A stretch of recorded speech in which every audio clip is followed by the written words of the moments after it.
It is. You know what that means. It's the Better Sports Network Dynasty Nerds mashup.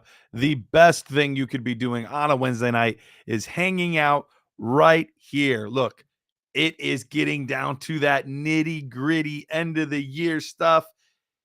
Your fantasy football teams, some of them are looking great. Some of them are looking like they might be in peril. Some of them are right on the cusp of, are you a playoff team? Are you not a playoff team? These next few weeks are going to say a lot about your fantasy football team's future. So all kinds of good stuff to talk about today. I love this time of year. It's a very fun time of year. We've got Thanksgiving coming up. The Thanksgiving tomorrow. Tomorrow we get to sit down. We get to watch 3 football games. Then we have a Black Friday football game. So we have football all throughout the weekend this weekend. So a lot of fun things in store. If you don't know, I am your host, Garret Price, and we've got a great show planned for tonight. Tristan Cook is going to be joining us. He's joined us several times before. Great guy, knows a lot of stuff, both about the NFL and the college football game. But we're going to be talking tonight about trade pieces for those teams looking to make a push and win a ship. We're going to be talking about those types of guys tonight. And then, of course, in between, we're always taking those trade questions, those start-sit questions, all of that kind of stuff right in that break there. We're going to be taking those there. And then at the end, we've got Dennis Bennett jumping on with us. He's going to join us, and we've got some mock drafts to talk about. That's right, the 2024 class. We're already starting to look at what those rookie mock drafts are going to look like. We did one over at Dynasty Nerds. Dennis Bennett is going to be there to talk about it. Raymond says, the 2 I'm in are looking good, but I need a win to win my division and possibly a bye. Happy holidays. Happy holidays to you as well, Raymond. Okay, well, my guy Tristan Cook is here, so let's go ahead and bring him on, and let's start talking a little trade skis here. Tristan, how you doing, buddy? I'm doing pretty well. How are you? Good. You can find him at the Tristan Cook. I said the louder because it is in all caps. I appreciate it. That's the goal. Yeah, because you're kind of supposed to yell that, right? A little bit, or at least higher tone of voice. Yeah, I think there's a college that is all about pronouncing the. Yeah. Can't quite put my finger on which one it I think might we be. even pronounce it the. Oh, the Ohio State interesting. University. Yeah. Oh, is that? I've heard of that school before. Yeah. They got a pretty big game this weekend, actually. They do. Hopefully, they came out with a whole new set of signs just in case. Allegedly, in case they needed to change them up for no particular reason. I would have one guy assigned to doing the exact same signs, which means something completely different now, but do the exact same signs just for fun. Oh, absolutely. I would have a lot of fun with it. But yeah, absolutely. All right. Well, we do have a lot of good stuff in store. But before we get into the serious stuff, the important stuff, Tristan, Thanksgiving tomorrow. Mm-hmm. Do you have any little Thanksgiving things that you like to do, little traditions, places you go, things you eat, things you do? Obviously, you're probably going to be watching at least a little bit of football. Yeah, my favorite part about Thanksgiving and memory of every Thanksgiving is watching football. That's my favorite part of it, usually involving watching the Lions lose. But this year, this year, and now they are good. So I'm hoping that can change for them. But that is one of my traditions: is just sitting in front of the TV, watching football until it's time to stuff my face with food and then dessert, and then hopefully stay awake while the last game is on. Absolutely. Now, do you go to your parents' place? Do people come to you? Like, what's the usual setup for you? So usually it's either like to my mom's or to a cousin's or something with all my family. This year is a little different because my puppy is sick, so we are in quarantine. And yeah, just going to be hanging out with a puppy that has kennel cough, and my girlfriend just broke her foot and dislocated her shoulder, so we're just going to be hanging out, watching some football and sitting on the couch. Broke her foot and dislocated her shoulder. Those are two opposite ends of the bodies. What happened? It was all one side. It was it took a nasty spill on some slippery ground. So No. that'll get you. So yeah, it does sound like it's going to be a little bit of a different. It will be. I'm still going to get a nice home cooked meal delivery from leftovers. So I'll There still you get go. to have a Thanksgiving meal, and I'll still be sitting on the couch watching football. Just be a slightly different setup than normal. Okay, if we're being 100% honest, yes, you're going to miss the family a little bit, Eh. but the peace and quiet to just watch football isn't the worst thing in the world. Oh no, I'm like, yeah, it's always nice to be around family until it's a little much and you want to just sit and watch football. Yeah. So I'm not too upset about the fact that my day will consist of watching football in a little bit of a calmer atmosphere. Yeah, absolutely. Absolutely. Well, awesome, man. Well, let's real quickly, because you are also a college guy. Let's talk Yeah, about some of the biggest games of the weekend. And I don't think that there is a bigger one than the Ohio State Michigan game, the number 2 team versus the number 3 team in the country. Uh any thoughts, any predictions, anything you're keeping an eye on in that game? yeah. I mean, the biggest thing I'm eager to watch is to see if JJ McCarthy can actually be allowed to throw the ball. Mhm. More than 8 times or whatever it was against Penn State a couple weeks ago. Yeah, it was pretty Uh, bad. he was kind of, one of the names for the QB3 in the class coming into the year. He hasn't played poorly, but he hadn't played anybody tough. And then he got a chance against Penn State, and they ran it. I think it was like 32 straight times to end the game, and he only attempted 8 passes. So there aren't many questions that were answered from that, and how he like kind of plays against better competition or stuff like that. So I'm eager to see both if they let him throw and if he does, how well he does. Yeah, no, that'll be a very interesting one as well. I'm keeping an eye on Travion Henderson. He started the year off pretty slow, and coming off his sophomore campaign, which was a little bit underwhelming, but has dealt with some injuries, just a lot of nagging things. Nothing big ever, just a lot of nagging injuries. Looked fantastic as a true freshman. These past 3 weeks, he's started to look like his old self again. This is Yeah, kind of a big test for him here. If he can put the offense on his back, so to speak, obviously Marvin Harrison Jr. will be involved as well. But if he can put the offense on his back a little bit, I think that does a lot for his NFL draft stock. So really interested to see what happens there. yeah, I think he's the other one that I will be like when Ohio State has the ball. That's the main thing I'll be paying attention to. We know Marvin Harrison Jr. is really good. Yeah. We don't have to worry about that. Emeka Buka, I think he's supposed to be back. Yeah. He's also very good. There's a little bit there to just kind of dive into because he's missed a lot of this season. Yeah. But yeah, Henderson is the guy to watch for Ohio State because, as you said, he had a great freshman year and then he kind of just underwhelmed. Yeah. He was my running back one for the class for most of after his freshman year, and then kind of 1A and 1B with Braylon Allen, but neither of them have particularly looked good most of last year and most in the first part of this year. So the Michigan defense is about as good as you'll get in college football. So if Henderson looks really good and can kind of show that the last few weeks are more of what to be expected than just kind of a flashback to what we saw as a freshman, I think it'd do a lot for his draft stock. So yeah, I'll be watching that one as well.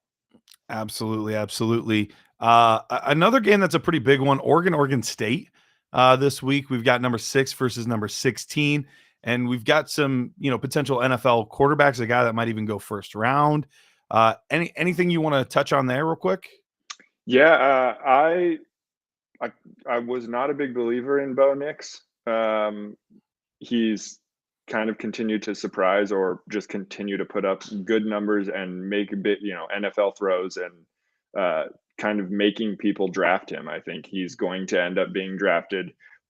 Like my guess is it won't be a first round pick. I think he might be like day 2, Mhm. somewhere in there, probably on the early part of it. But I also have been continuously kind of proven wrong by his performances to date. So I'm probably a little lower on him than the majority of people because I've seen him mocked in like the top 10 in some mock drafts here or there. So it wouldn't shock me if he went that high. The Oregon State defense as well is really good, and rivalry games are always a bit of a wild card. So that's an interesting one. The next most interesting player for me is Franklin. Excuse me, The wide receiver. the wide receiver for Oregon. He's kind of a slender build compared to the majority of the top receivers in this class. They're all kind of like 6'3", 6'4" ish, 210 and 220 and up. And he's a little bit more of a slender build compared to that, and so he might stand out in a class where he otherwise wouldn't, because he's just a different type of receiver than a lot of the ones that are projected to go in the first round or so. But yeah, that'll be an interesting kind of duo to see how they take on Oregon State, and just how the pre-draft process plays out for them. Yeah. Last guy I wanted to mention in that game real quickly, DJ, and I still, after all these years, I still don't pronounce his last name correctly. Uiagalelei. Okay. Yes. DJU is, that's the Yeah, easiest that's way easy. to go. He's salvaged his draft stock a little bit. I know he was very highly sought after early on, thought to be this, the great predecessor of Trevor Lawrence, and really kind of disappointed, ended up transferring. Where do you think he goes if he enters the draft this year, which I think he kind of has to? But with COVID stuff, it always, I never know for sure. But Yeah. what do you think of him? I am not sure if he has another year of eligibility either. So I think he is out. And like you said, there's the uncertainty with the COVID year and all of that. But I think that if he can get into the end of the third round, I would be pretty surprised. I think he's more Okay. likely going to be an early day 3 quarterback. It's tough. He was, as you said, he was like, I think the number 1 quarterback recruit in his I think class. so. Just one of the top handful of players in the entire country in his class. Never really lived up to it. He looked good the one year that Trevor Lawrence missed a couple games. I think that was 2020. When I think Lawrence missed a game for COVID and maybe injury or something or other. And then he just kind of fell flat on his face. So he's definitely recouped some of that stock, but I don't know. Like, he's going to probably look pretty good in, a t-shirt and shorts throwing the ball. You might get a little bit of a bump from that, but he hasn't put a lot of good football tape out there, and I think it's going to keep him from getting drafted anywhere before the third day. But I mean, like I said, it's possible he'll sneak into the end of the third round, but I think that would be about as rich as I would expect him to go. But we've seen quarterbacks get drafted there and end up, being very valuable, solid NFL quarterbacks. I think the most recent couple would be Kirk Cousins, Dak Prescott, and then obviously the Brock Purdy man himself being the last pick in the draft. But yeah, I think it's not impossible to be drafted there and kind of end up being something in the NFL. But I think the odds are probably stacked against him at this point. All right, last college thing, and then I promise we are getting to contender guys that we're buying on championship teams. But you are a Colorado fan. I think everyone was a Colorado fan for about 3 or 4 weeks there. The wheels have kind of come off. What's your thoughts on just everything there? Because I think they probably overachieved early on, and now they're probably underachieving. They're probably somewhere in between those two teams. What are your thoughts on Coach Prime, that whole situation, and of course Shedeur Sanders? Yeah, I think you nailed it pretty squarely on the head there. The fact that they were 3-0 after their first 3 games, I think shocked everyone, myself included. I was trying to contain my excitement, but it's hard not to be when you've won, I think, 3 games in the previous 2 years. So he has brought a lot of excitement. I think the Buffs are significantly better, but they definitely overachieved early in the season. I think if you told anybody that the Buffs would get to 4 wins this year and you didn't tell them how, they'd be pretty happy with that. But the way that they did, I think there's a bit of disappointment kind of in the air for Buffs fans. I mean, they should have won a few of the games, in my opinion. Anytime you're up 29-0, I think it was at half against Stanford. I was at that game, freezing and getting more and more annoyed as they gave that one away. But yeah, like overall, I'm really happy. I think this might actually be a blessing in disguise because the excitement around Coach Prime and maybe going to a bigger school immediately after 1 year has died down. I'd like to think that he wants to stay at Colorado for a long time, but you know, it's hard to compete with some of those rumored contracts that can be out there. Sure. So if this keeps him around for 2 more years, I would be stoked, and anything beyond that is just kind of gravy. And yeah, I think Shador is coming back almost certainly. I think Prime has said that as much. Yeah. I've seen him as like QB3 but everybody just expects him to return, and so I think it's best for him. I think the Buffs could maybe be a bowl team next year. I think that would be the expectations. I think that going from 4 to 6 wins with 1 more year of Coach Prime's players, and everybody being healthy, hopefully for the whole year, and just kind of getting some linemen that can block and can attack the quarterback on the defensive side. It should be nothing but good news for the Buffs and Buffs fans. And yeah, I mean, I think there's kind of some excitement that is a little tarnished by the last stretch of games, but Sure. overall, it's been an improvement. All right. Can I get what is that?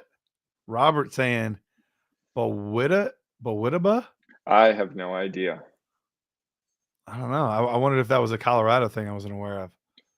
If it is, I'm also unaware of it. So. All right. I would love to know, one, how to pronounce that. Bowitaba, I'm guessing. And two, what it means. Because I could have just said something real offensive on the air. Oh, Heavy T saying, I'm pretty sure it's a Kid Rock reference. There we are. That makes sense. All right. What's up, Robert? Okay. All right. Let's get into some of these buys that we want to look at if we are a contending team. And there's some big names, obviously, that you can go out there and get. And I'm curious to see what names that you kind of put out there, because yes, you can go out there and get the real expensive guys, but there's usually some guys that maybe are a little bit older, less desirable for these middle of the road teams that you can get, and they might only have 1-2 years left under them, but they're still valuable. Now that I'm not limiting our buys just to that, but those are some of the least expensive ones that you can get at times. So I'm curious to see what you have. Tristan, give me the first guy that you think might be a good buy for a contending team right now. Yeah, I mean, I have a couple at each position, or multiple at some, kind of a handful of different players. But the first one that I will go with is Amari Cooper. I think that he's closer to that last thing that you were saying, maybe 1 more year, maybe 2 if you're lucky. But I think the cost is incredibly low. I didn't check any trade browser trades just beforehand. I probably should have, but I think that you can get him relatively cheap. I think, especially if he's not on a contending team. If the team that has Cooper is kind of middle of the pack and isn't going to probably make the playoffs, and you are, a player or two away at wide receiver, I think Amari Cooper could be had. I mean, I'd pay a second-round pick for him as a contending team easily, and I imagine you could get that done, at least in some leagues. Maybe you'd have to go a little richer than that, but I don't think that. I don't think that if you were a non-competitive team and somebody offered you a second for Amari Cooper, that you would be, scoff at that idea. Yeah, no, I think Amari Cooper's a good one, and especially with Deshaun Watson being out, a lot of people are going to completely discount him altogether.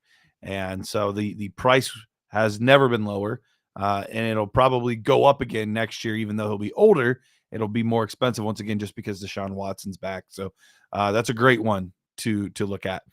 A guy that I'm going to go with here, I'm going to go with Ramondre Stevenson. There's a few. What's that? Said he's your guy. He is. I've liked him quite a bit over the years, and part of it is the schedule for Ramondre Stevenson. One, I think he's another guy that he's had a very meh season overall. He's had some decent weeks, he's had some bummers, but overall, it's been very lukewarm season.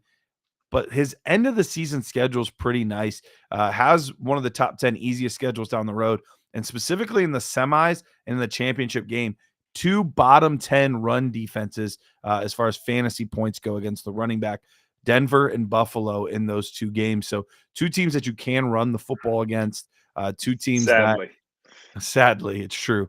And he is a guy that catches passes out of the backfield too. So even if you're looking at Buffalo saying, well, they might get down real quick, well, that's all right. He can catch passes as well. So he's a guy that I think is fairly inexpensive, and he might have a little bit longer shelf life than some of these other guys that we might be talking about. So Yeah. I'm looking at Ramondre Stevenson. What do you think about that, Tristan?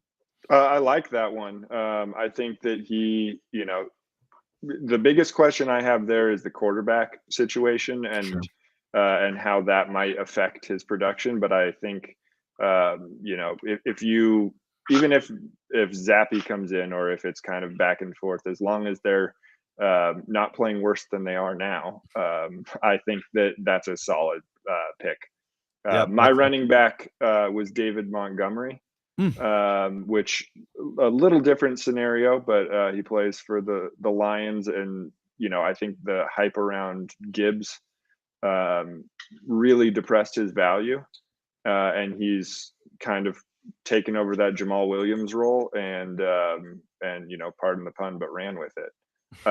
He they want to smash the ball over and over, and keep Goff throwing, I think, shorter, higher percentage passes, running when they can, finishing the game out with runs, all of that. And David Montgomery is much more the power back than Jahmyr Gibbs. So I think that because of Gibbs' presence, it's also kind of depressed the interest in Montgomery long term as well as short term. But if you're looking for a running back in the short term, I think he's a huge buy for me. But if you're looking for a little longer term, he's still young enough.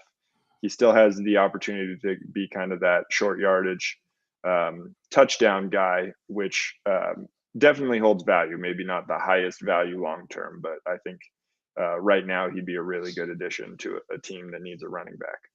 Yeah, absolutely. I think he's a fairly inexpensive one, and you're right. With Jahmyr Gibbs coming back and playing the way that he has over the past 4 weeks, he's been a top 5 running back each and every week that he's been back. So Gibbs has been absolutely fantastic returning from injury there. So that has depressed that value a little bit, but Montgomery still just seems to always find the end zone.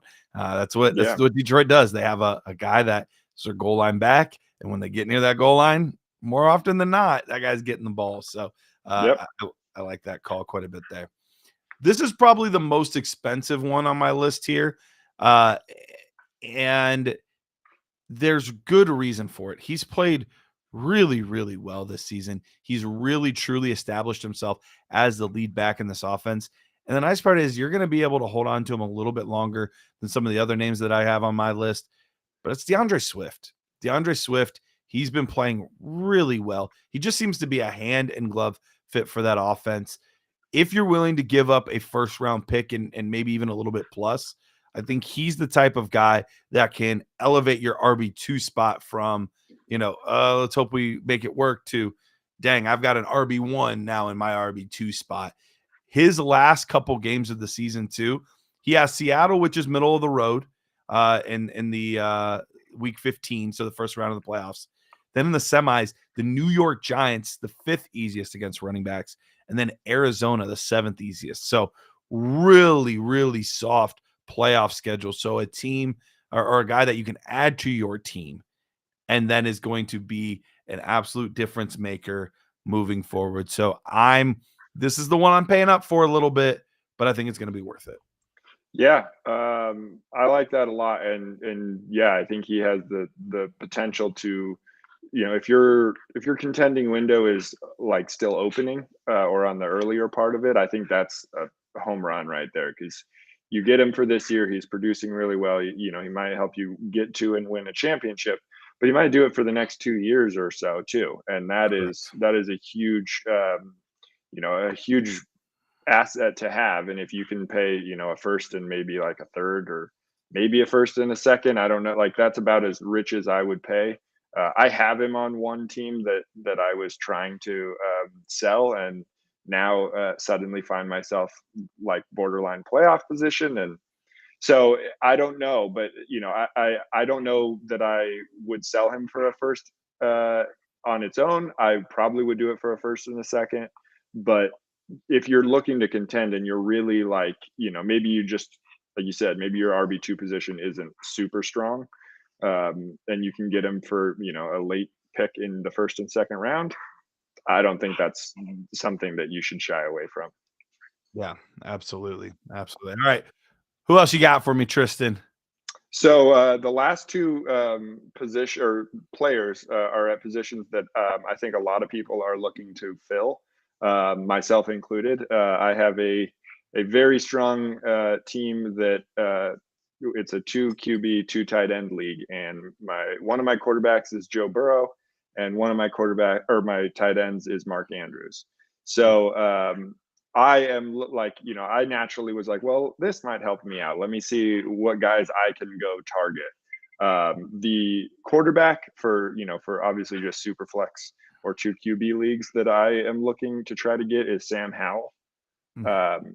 I think, quarterbacks are always going to be expensive in those leagues, but he might be slightly inexpensive compared to his production level. He's looked really good. I think you might get several, he might be the starter there for the next few years. I think he's played his way into at least having a chance, even if they switch coaching staffs. And yeah, so Sam Howell is kind of is a quarterback I'm looking at, and then we can get into the tight end after you kind of give your thoughts and who you have. Yeah, Sam Howell's a really interesting one because you're right. He's played really well. The tricky part is the record doesn't necessarily reflect it at 4-7. They've got a tough matchup this week against the Dallas Cowboys. Could easily find themselves at 4-8, and they have a brand new, front office and or ownership, I should say. And you would have to think guys like this are gonna want to just do things their way. They're Yeah. gonna probably clean house if things are going well. So is Sam Howell potentially a casualty of something like that? But it feels like he deserves the chance to continue being a starter at the NFL level. Yeah, So it's weird. I think that even if he gets, if he becomes a casualty and gets cut, or they trade him or whatever, I think that isn't necessarily awful for his fantasy value. I mean, it's obviously not good if he doesn't get picked up, but I don't think that's going to be the risk. I think, like, I know we kind of throw these two teams out there as fantasy people in general for quarterbacks, but if he went to like the Vikings next year, Sure.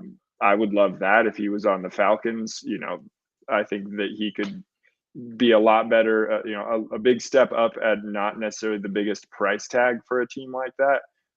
So I think that you're totally accurate in that there's a big risk with, a new regime coming in and saying, we want our guys, but I don't know that would be awful for his like fantasy production. So I think he would get picked up, and if not as like a bridge guy, with a chance at being a starter on a team. Heavy T, who is the producer here, just said, did someone say Falcons? He's a big Atlanta Falcons fan. So it sounds like he would be pretty happy with that. Heavy T, would you be happy if the Falcons picked up Sam Howell? I'm guessing it would have to be via trade, but who knows? We'll see what he says. We'll see if he's happy with that one or not. With my or actually, yeah, this is back to me, right? Heavy T said he would be cool with that. He's high on Hal, so he likes it. Nice. All right, so this next one for me, I swear I'm not just pandering to who came and joined me tonight, but I know he's not sexy, but I'm going after a quarterback that I believe has won 5 straight games. I'm going to go with Russell Wilson. Russell Wilson, look, I get it if you want to say he's not who he used to be, or, I'm nervous about him, or whatever you want to say. Sure, I get it. But he's been very solid this season. He's gotten things done where it needs to get done. It's not always massive, massive fantasy numbers because they have been running the ball a little bit more lately. But touchdowns in every game. He's making plays. Like, he seems to be a guy that is just making things happen for this team. Right now, he's, like most people have him ranked dynasty wise, somewhere around 15 to 20 in the dynasty landscape. And that's really, really affordable. And his schedule the rest of the way leading up to the playoffs, let's see, 13, Houston. They are currently number 5 easiest. Then they've got the Chargers, the easiest, the best matchup for quarterbacks in week 14 right before the playoffs. Week 15, Detroit at Detroit. So it's going to be inside. Number 9, pretty easy matchup. New England, which is a little bit tougher. And then you have the Chargers in the championship round, which once again I mentioned, the easiest matchup for the quarterback. So lots of fantasy points to be had. If there's ever a quarterback that's acquirable, it's a guy like Russell Wilson, because he's not young. He's not super highly thought of in the dynasty community. So I think he's a guy that you could get fairly cheap compared to some of the older quarterbacks. Like I said, I'm not trying to just pander to you, Tristan, as a Denver Broncos fan, but as someone that watches him more intently than I do, what are your thoughts on Russell Wilson? I like that one a lot. Actually, as you were just kind of going over it there, I'm trying to think of a trade offer that I can There you send to the go. Russell Wilson guy in my league that I just lost Burrow, because yeah, it's a great point. He's not going to lose his job. It would take something catastrophic, obviously aside from an injury, for him to not be the starter there both the rest of this year and really next year. I know that they can eat a ton of money and get out of his contract, but the way he's played over the last handful of weeks, I think they're pretty much married to Sean Payton and Russell Wilson for the next year and a half or 2.5 years at this point. So I love that. I think that he's not the Russell Wilson that he used to be. He never will be again. But at the price that you could probably get him at, I'm thinking up a trade for Russell Wilson right now, because I could use some QB production outside of or after losing Burrow. Nice, nice. All right, give me your last one. You said you had a tight end for me. I Go ahead and give it do. to me, Tristan.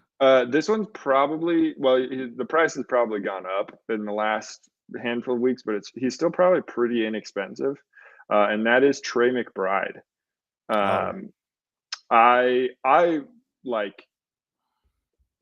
I was a little underwhelmed when he went to the Falcons, or not Falcons, excuse me, Cardinals, because Ertz was there, and just kind of he's going to have to overcome Zach Ertz to ever have fantasy relevance. And Cliff sure. Kingsbury, didn't want to throw to the tight end and all of that. But Jonathan Gannon loves to use 1 and 2 tight end sets, and features the tight end a lot in his offense. And we've seen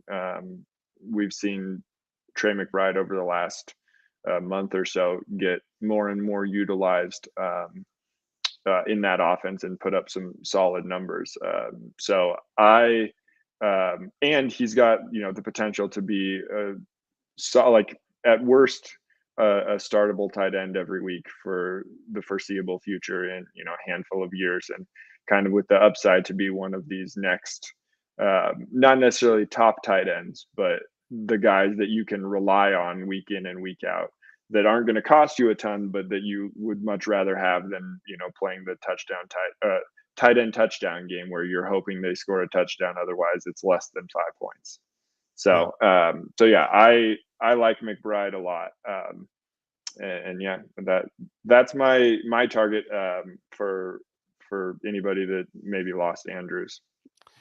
The price has definitely gone up, but I'll be honest, you I have a hard time finding many tight ends that I would rather have dynasty value wise, that I would rather have over Trey McBride right now. Yeah. Like maybe Sam Laporta, maybe Hawkinson. Like there's not many. There's Right. not I many. mean, and I don't think he's going to cost you anywhere as much as going for one of those guys would. Yeah. Like, maybe, maybe I'm a little slow on the curve on that, but I really think that, if you were looking at it the other way and you had one of those guys, if you had Laporta, you could get, McBride and something big on top of it, I would imagine. Or, if you're asking just people who they prefer, I don't think it's going to be really a question on the majority of the top handful of tight ends who they would have. And it's not McBride. They'd pick whatever other tight end it is. And really, I think that he is kind of in a position where the buying window is probably nearly shut, where you're going to end up, if he continues to produce this way for a few more weeks, you're going to see his value kind of like exponentially increase to kind of correct for where I think that it should be, kind of the way that dynasty, from the dynasty perspective, people look at him. But I don't think that if you're out of tight end and you're looking to make a trade, I think if you approach the McBride, the team that had McBride, you can probably get him for less than you might imagine. Yeah. Yeah. No, he's a great looking young player, and how much he's being targeted by guys like Kyler Murray right now. He's man, he's a fun one. He's one that I definitely continue to have my eye on as the season progresses. Last but not least for me, I'm going after kind of old faithful here. He's somebody that always seems to be available, and he doesn't have the amazing, like I've talked about a lot of guys that have like really, really nice end of the season schedules. He's facing off against a lot of teams that are 17th, 18th, like just middle of the road type teams. So not bad matchups, but not good. But Mike Evans, he's always acquirable. He has been for like 3 years. He's always viewed as this old, washed up guy. You can get him for a second round pick more than likely. And he's just going to be a really steady wide receiver 3 or flex play for your championship team. You might not even have to start him. You might have a team that is good enough where you don't need to start him. But man, I would much rather have him in my back pocket and be starting him in a championship game if somebody gets hurt or whatever than I would even somebody young that I like a Zay Flowers or somebody like Yeah. that. I like the steadiness of Mike Evans. That was the only other name I had written down in case we needed one more, was Mike Oh, Evans. So really? I'm 100% with you on that. The cost is super low. The production is always there. Chris Godwin isn't a pillar of health. Not that you can project an injury, but if something happened, his value would go way up, or at least his production would go way up. But I do have before we end it, I do have a tight end fun fact for you. Oh, okay. Did you know that, or do you know who Deron Bland is? The Cowboys defensive back. Yeah, the guy with the 4 pick sixes. Yes, so he has as many touchdowns on passes as Kyle Pitts has in his entire career, Oh, and that is in 1 year. And he's a defensive oh, back. a So I defensive saw back. that stat and I was like, wow, that's one you don't forget. Kyle Pitts still hurts. Sorry to our resident Falcons fan, but Heavy T will hopefully have to forgive me for that. But it's not Kyle Pitts' fault. He still is a really good player. I just saw Yeah. that stat and was just dumbfounded that it could be true. Oh, that hurts my heart so bad. Hurts my heart so bad because I have a decent amount of Kyle Pitts shares. Not a crazy amount, but I probably have like a 20% share if I had to guess, 15 to 20, somewhere in there. So I have some Kyle Pitts, and Yeah, I wish it was a little more useful. it's probably been a painful couple of years for you, but hopefully better days are ahead. Yeah, absolutely. Well, Tristan, as always, great talking with you. Appreciate all your insight, not just on the NFL side of things, but also on the college football side of things. You're fantastic with all of that information. One quick test for you, though. Yeah. All right. Tristan is the guy that can give you the college of almost any player where they play college. So I saved one for you. All right. All right. Demario Douglas, wide receiver. What's it? Liberty. Oh, man. You're good. You're good. It was a recent one, but it was so obscure that I was hoping maybe I'd catch you. There's a few that'll get me, but I'm glad that it was, you put me on the spot, and thankfully it was a player that I knew. But there was can't remember who it was. There was somebody that got me not that long ago that I, vowed to remember forever, and then immediately forgot when I was asked again. So I've got some work to do. Okay. I did have a backup one. Let's see how you do here. Jalen Guyton. Ooh,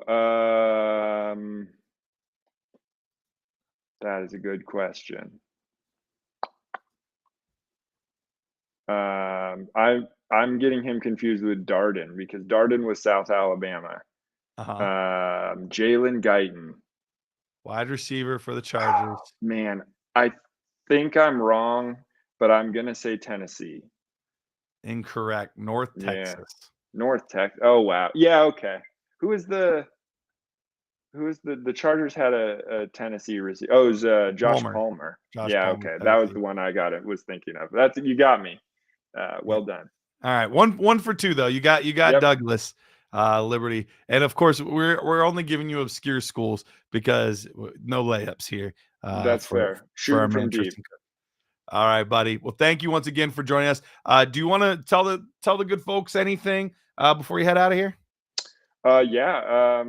If you're looking for a fantasy football logo for your fantasy football team, feel free to hit me up. I make custom logos. I made one for the Baskins Bengals, if you recall. That's true. Yep. So if anybody's interested in those, feel free to reach out to me. Or if you just want to talk about fantasy football, I'm more than happy to answer any questions or just talk about college pro football. And then hopefully, this time of year, we're starting to look at the rookie class. And this is my favorite time of the year, is getting ready and hopefully going to the combine and all that kind of stuff. So get ready, because it'll be rookie draft season before you know it.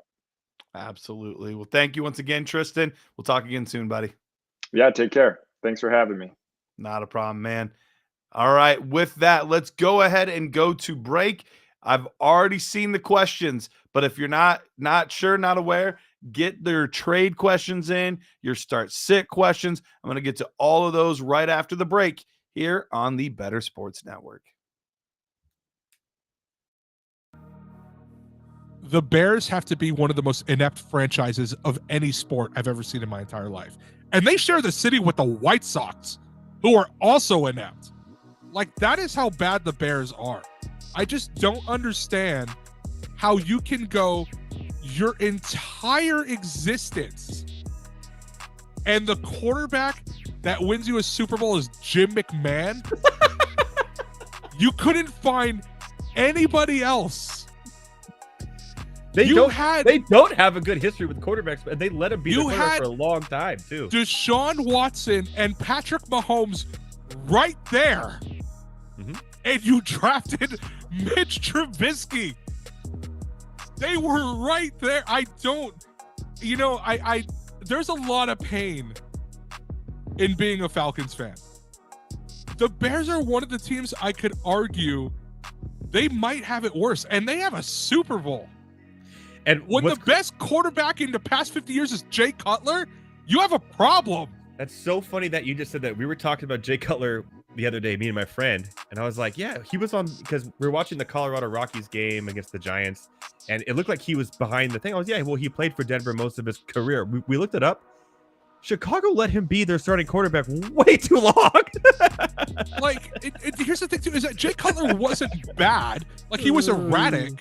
He wasn't terrible, though. The poor man's Brett Favre. I'm taking him over Justin Fields. I'm sorry. Yeah, I would. But Jay Cutler led that team to an NFC title game. Yeah. That they lost to Green Bay.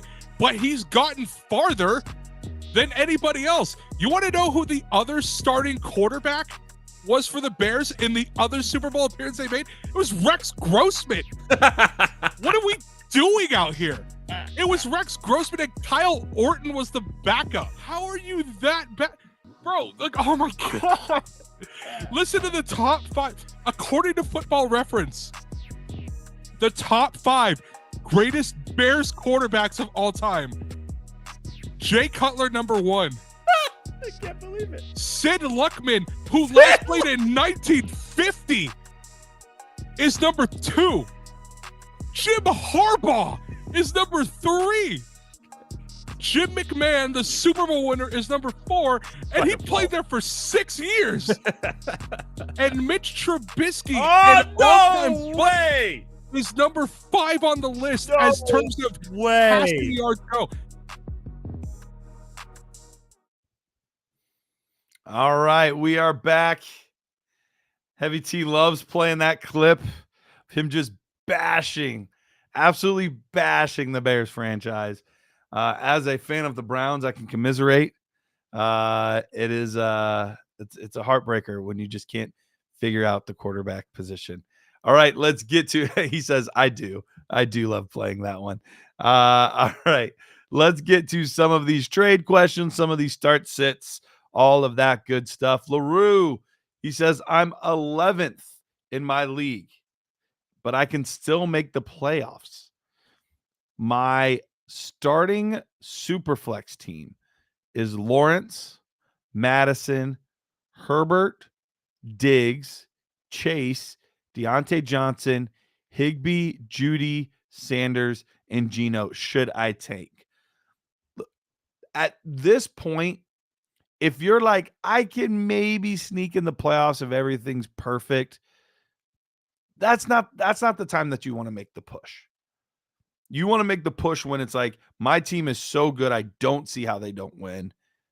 And, maybe you've had some bad luck, maybe not. But if you're looking at, you're like, I'm 11th out of 12th right now. And looking at that roster, yes, there's some good pieces like Chase and Diggs, but Lawrence hasn't had a great season. Geno's a very meh quarterback, and running back's going to be tough for you. So at this point, I do think it is more of a rebuild situation, not getting rid of your draft assets, kind of building through the draft, doing things that way. That would be my recommendation there. Is I would be looking to build up my team that way. Office Depot says, what's up, guys? PPR Superflex, Tank Dell or a mid-first for a rebuilder. Thank you and happy holidays. I cannot believe it's gotten to this point. And this is coming from a guy that liked Tank Dell. In my nerd score, I believe he was the 4th ranked wide receiver for me. If he wasn't 4th, he was 5th. He was very high in my nerd score, which is like my tape evaluation. He had a good score. But that being said, it's a mid-first in a class where it's looking like a really good class. And it's specifically at the quarterback position. So as much as I like Tank Dell, I can't believe I'm having to think this hard about it. But in a super flex league, I'm probably taking the mid-first. And it's tough. Heavy T says he wants Tank. Here's the reason I would not tank in that situation. One, I'm not convinced that the Houston Texans don't draft another receiver. I do think that there could be another guy that could take some targets away.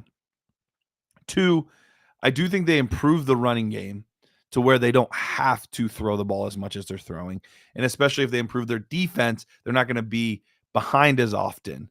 So I do think that they're going to do some things that will make this offense a little bit pass-centric.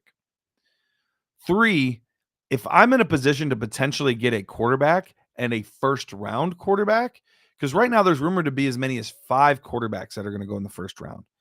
If you can get me a first-round quarterback in a super flex league with how valuable the quarterback position is, I'm going to take the quarterback.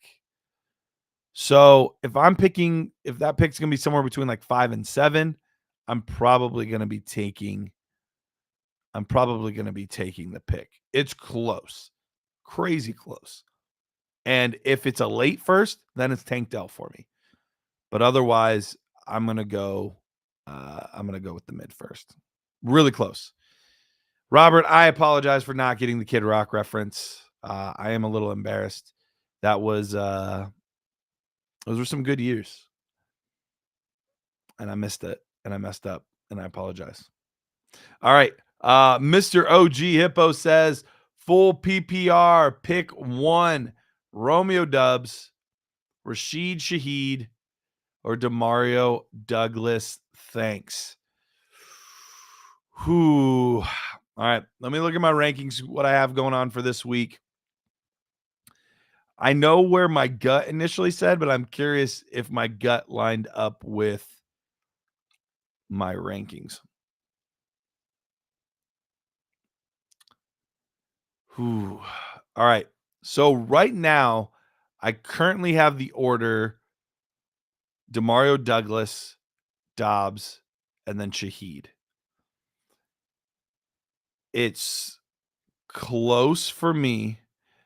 The problem is Dobbs is a little bit dependent on touchdowns, whereas I don't think Douglas is as dependent there. So in a PPR setting, he's probably a little bit safer.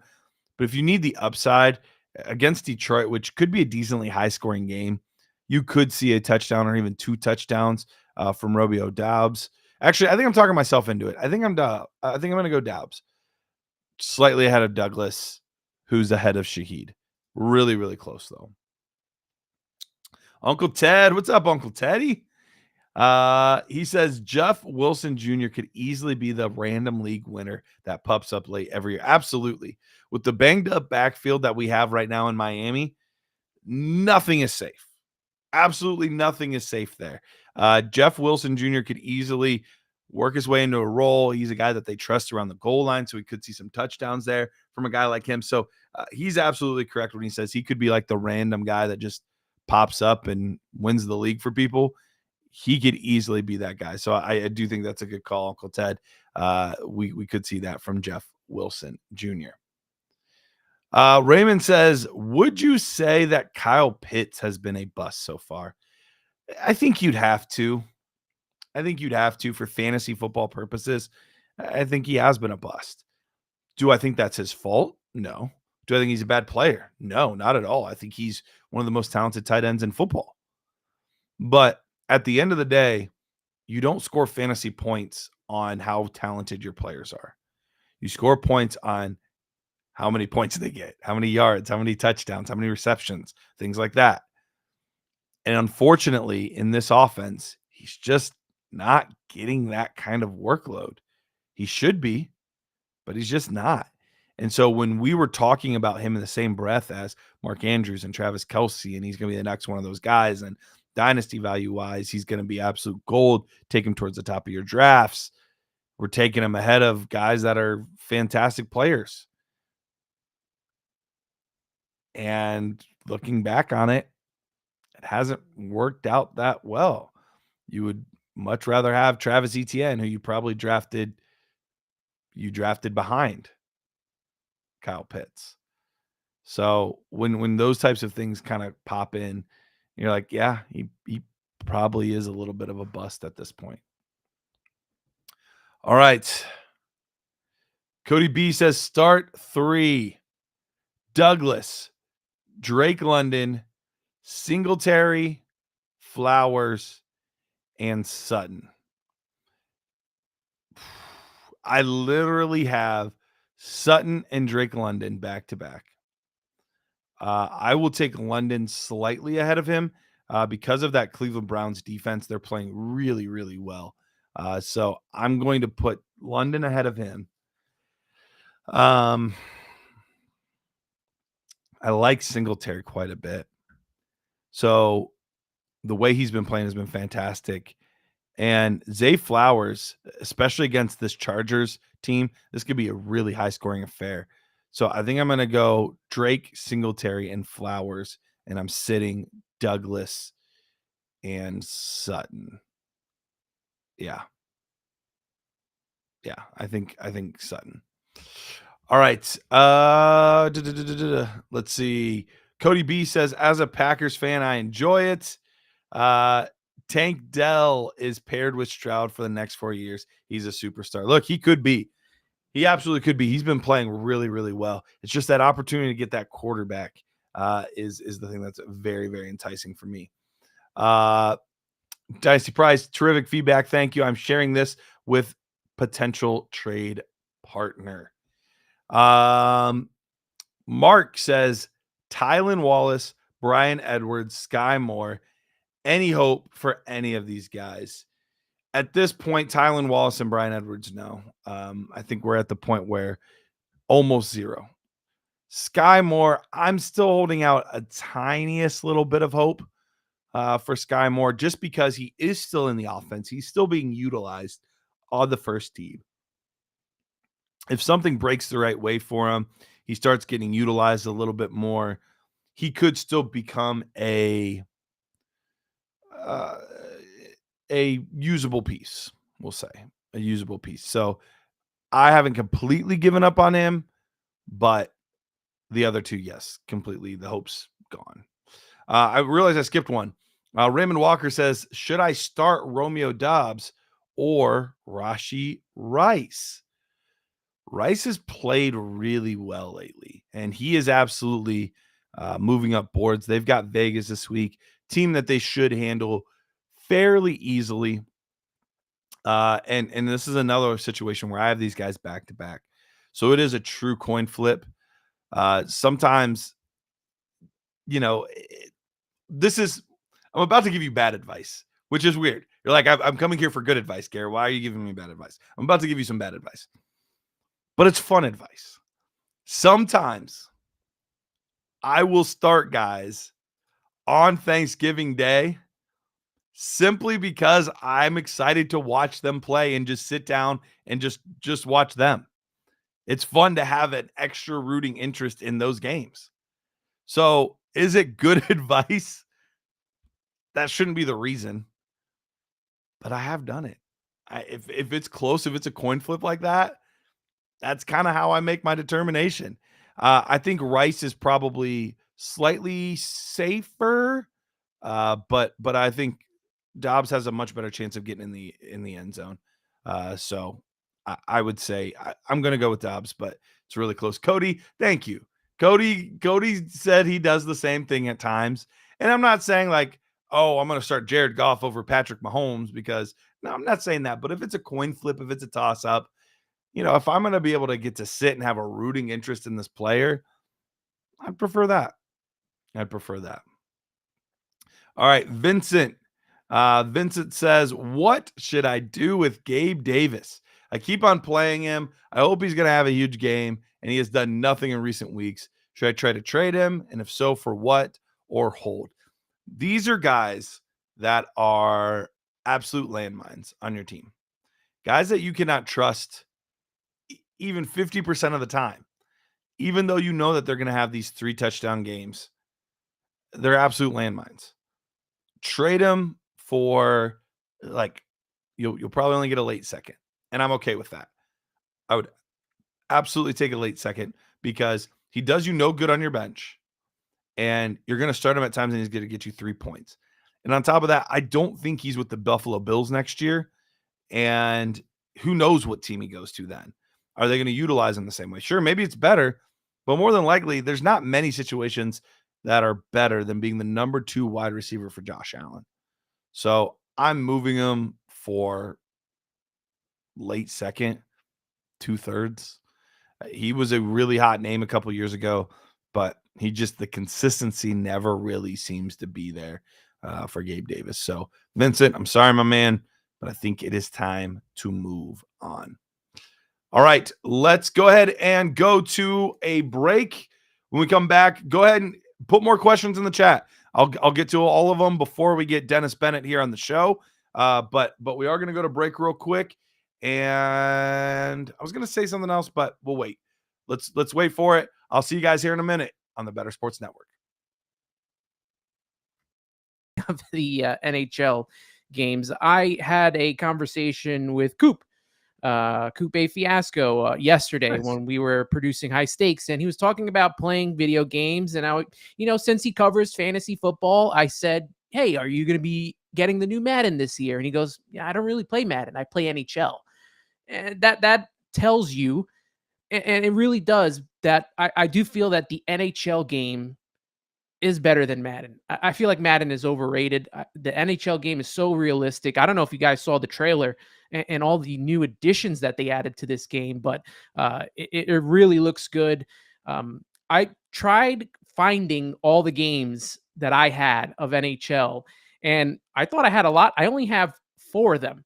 And that's because I used to live with my roommate and good friend who got me into hockey, and we would play most of it in his house. So he has most of the games, but I do got 21. There you go. I got Okay. NHL 18. We got Connor McDavid up there.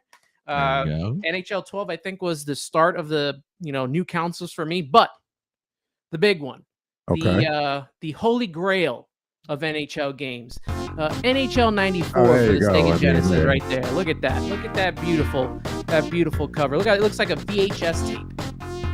That's how good this game was. No, let me stop you right there. So people, VHS tape, if you don't know, it's this like rectangular black plastic with the magnetic tape on the inside. Tape's this big. You put it in something called a VCR. For a little while, there was something called Beta that didn't last too long. Look at this cartridge. I mean, they're not cartridges anymore. They're either discs or those little memory cards. But man, that thing is thick, right? And You don't and even then need a cartridge or a disc anymore. You can buy the digital version. You digital don't version. need any And then of you that. got Ron Barr on the book. I mean, he used to Oh, be yeah. always in the intro telling you about the team and what was going to be happening in the game. So NHL 94 is by far my favorite game, sports game. I love that game. All right, welcome back, Better Sports Network. I am your host, Garret Price. We are going to be bringing on the great Dennis Bennett here momentarily. But before we do, we're going to get to a couple more of your questions. But I got to tell you guys about Fantasy Alarm. That's right. Whoop, whoop. Fantasy Alarm. Fantasy Alarm. 7-day free trial of Fantasy Alarm's all-pro subscription. Head to fantasyalarm.com. You're not going to regret it. Look, it's free to try. It's a free trial.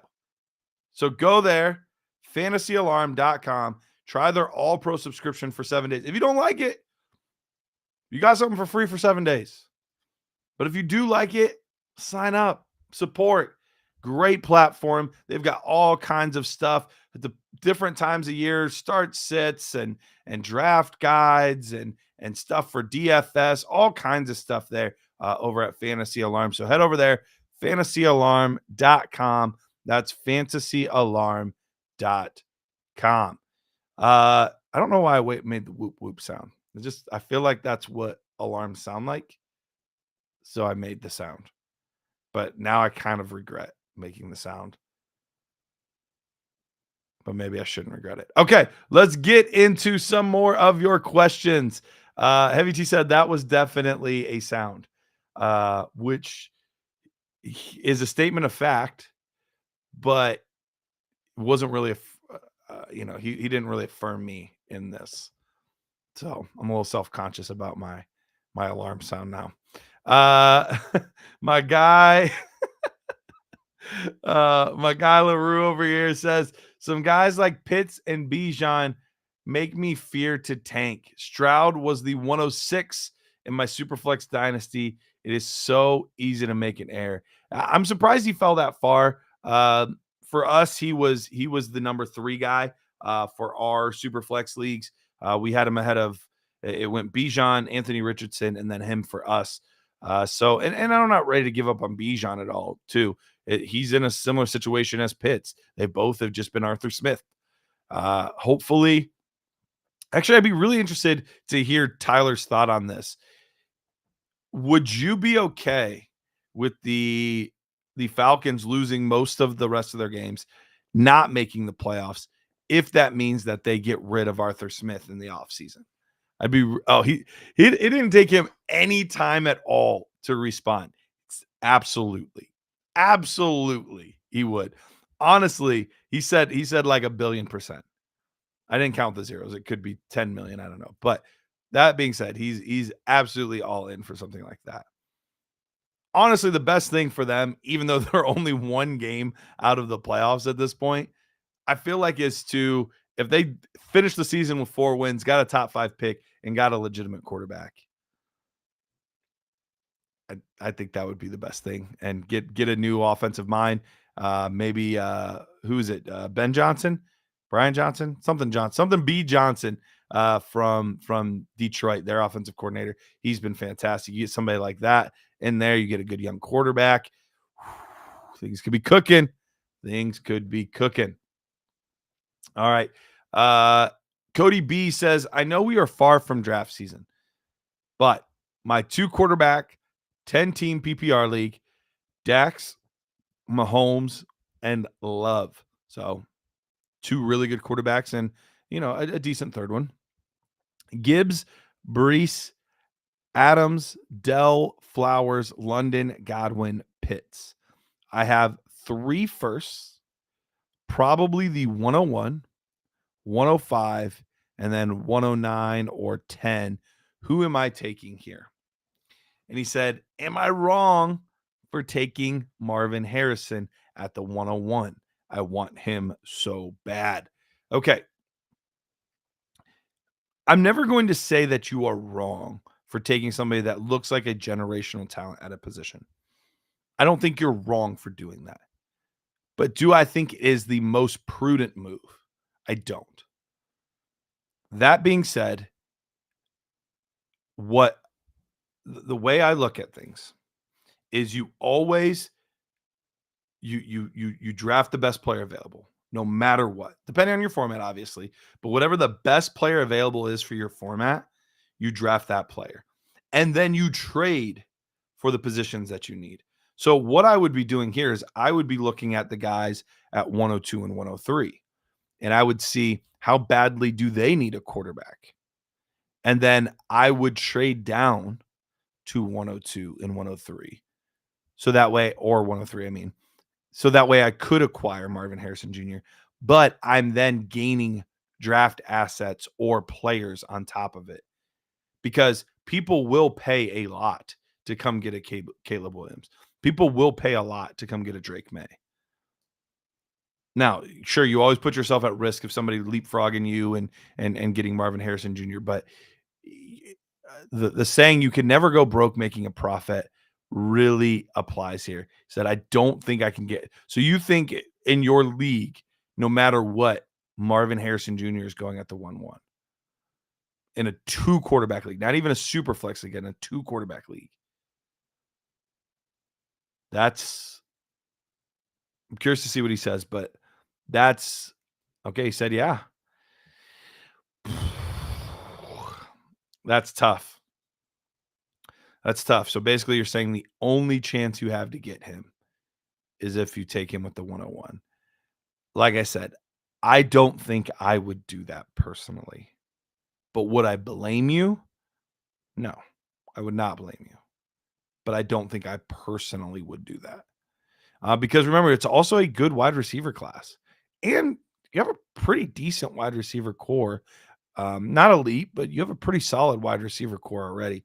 So you had a guy like Keon Coleman, Romo Dunes. There's a lot of guys in this class that are looking pretty solid.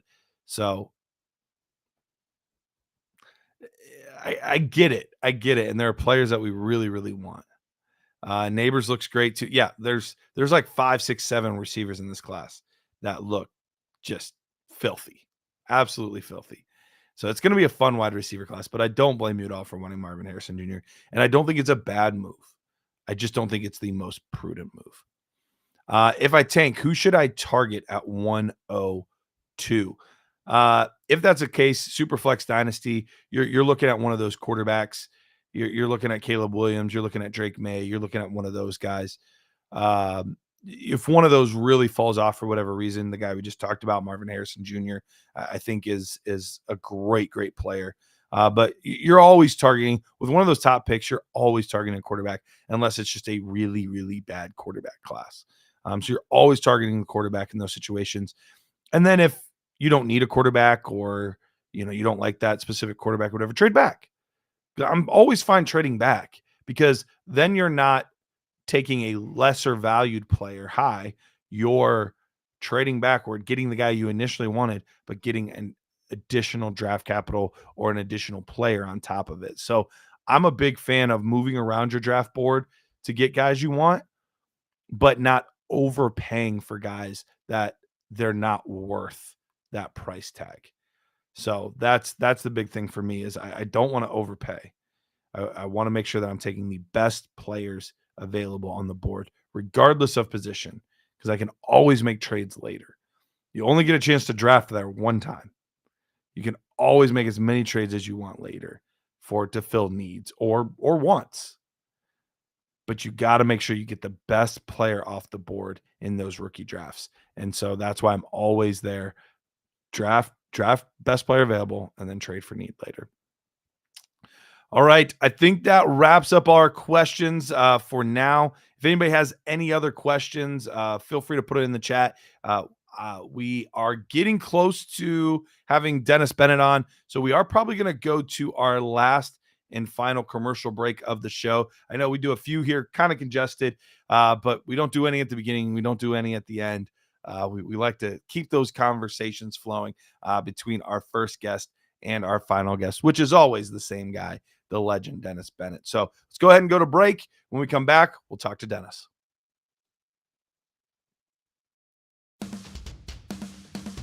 From the Hometown Hero series, Zach Parise. That is a very nice card, and that's one I'm probably. Oh, are we back? I'm just chilling on my phone. I think we might have had a hiccup on the commercial. Tyler, do we want to try a different one, or are we just gonna go through? All right, we're trying this again. We'll be back on the Better Sports Network.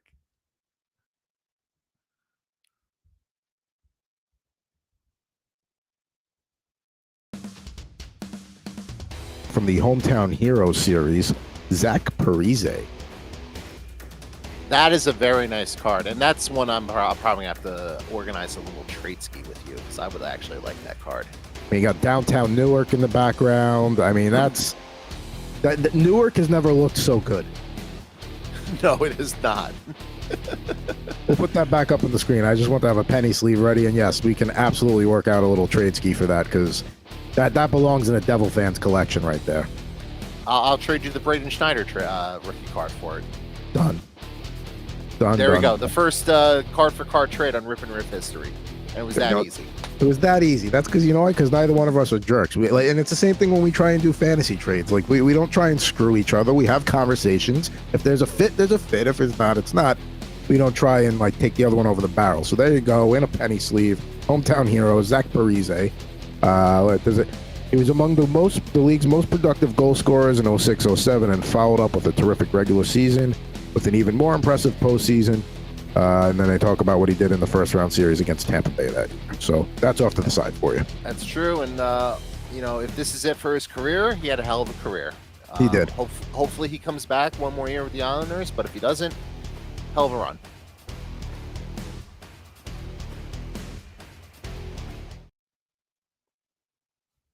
All right, welcome back. I don't think we have Dennis Bennett here quite yet. And we are. Oh, we do. There we are. Dennis Bennett. Dennis, how's it going, my man? It is going fantastic. Getting ready to eat me some turkey tomorrow, watch my Detroit Lions. All is right. You know what? That was the first thing I wanted to ask you. I wanted to ask you I asked Tristan this as well. What does Turkey Day look like for you? Do people coming to your place? You guys going somewhere? I know you got a kid in college now. I'm assuming he'll be there for that. Like, what's everything looking like for you tomorrow? So we're having it at our house, but father-in-law is bringing the turkey. He lives a few miles away. Sister-in-law is coming down from Cleveland. She's bringing some stuff. My mom's coming over. So it's different people bringing stuff. So the workload isn't too big. My job is just my wife will make a list in the morning because as soon as her eyes open in the morning, she's making lists, not just for tomorrow, but every day. That's just how her brain works. It's like my wife is very similar in that. And I'm like, gosh, I don't understand how you can't just relax. Like, it's just, I drink 3 or 4 monsters a day, and my brain just doesn't work that hard. So, I'll get up, I'll help around the house, I'll do what needs to be done. People will come over. My brother is up from Dallas. And I'll put the football game on. We're going up. My 13-year-old wants to go up to Mansfield on Friday and watch the Hilliard Bradley Jaguars. They're in the state semifinals in District 1, I think. So they're going up against 2-time defending champion Lakewood St. Edward. So, but we're both teams are 12-1. Should be a good game. All right, that sounds pretty fun. It's the furthest Bradley's ever made it in the state playoffs. So, I was fortunate enough to make the playoffs a few times in my high school football career. I remember we were a team that before I got to high school, about 2 years before I got there, we had a streak of, I want to say, 33 straight losses. Wow. We were then you turned it all around. Terrible football school. My freshman year, I'm just, measly little freshman. And but I'm getting to do like special teams and stuff like that. And a little bit here at linebacker here and there, but mostly special teams, but enough to letter, So I'm excited getting to be out there. We end up going 8-2, making the playoffs, and we made it to the what would it be? The regional semifinal. So basically the Elite 8, the top 8 in the state that year. The following year we made the playoffs. The year after that we made the playoffs. 10-0 regular season and 9-1 regular season after that. And then my senior year, what's supposed to be the crowning jewel, the culmination of all of these years of hard football work, 3-7. They knew you were leaving. No, we went to the game last Friday. It was at Historic Crew Stadium, the first soccer-only stadium ever built in the United States for the Columbus Crew. I didn't know that. Seats 27,000 people, was not full. We played Upper Arlington, the suburb next to us, one of the old money suburbs. 135-27 in double overtime, so to advance to the state semifinals. So our first what is it? District championship it was. Okay. It was cold, man. Very cool. Very cool. Well, Dennis, you mentioned your Detroit Lions. And before we get into this rookie draft here, let's talk about and in fact, if you want to send the link to Tyler, he can put it on the screen even while we're talking about it. But your Detroit Lions, they're playing on Thanksgiving tomorrow. They play every year at Thanksgiving. They have the first game of all of it. Typically, it's like, all right, who's going to beat the Lions this year and by how many? But things have flipped. The Lions are one of the best teams in football right now, and it's got to be a breath of fresh air to I mean, I'm sure you're always excited for the game, but to have a sense of hope going into the game. It's very, very pleasant, to be honest. I did not love the Dan Campbell hiring. Okay. I'm taking my L. I didn't think it would. His style seemed a little too rah-rah college-y for me. Sure. I didn't know that. I felt like it wouldn't play well with, professional athletes. But they're buying into him, and they're buying into the system. You were talking earlier about, if the Falcons could lose, and get Ben Johnson. I don't want Ben Johnson to ever leave Detroit. I know. If I'm Dan Campbell, I'll be like, look, man, you can make more money than me. Just stay. It's all right. I would rather be a lower paid head coach with the best offensive coordinator winning championships. But that's just me. So Campbell came in and Brad Holmes came in. They shipped off Matthew Stafford. I was happy for Stafford to win a championship. He paid his dues in Detroit. I haven't got a chance. There's a a documentary on Barry Sanders on Amazon Prime, I think. I haven't Yeah. had a chance to watch it yet. You know, he talks about why he walked away. I mean, as a lifelong Lions fan, it's probably just confirming what I already know, why he walked away. It was more like, man, I can't take no more of this shit, is what it was. And but you know, Cam will come in and you know, we're gonna bite kneecaps and all this. And I'm like, oh, this is so hokey. Man, the team's just fighting hard.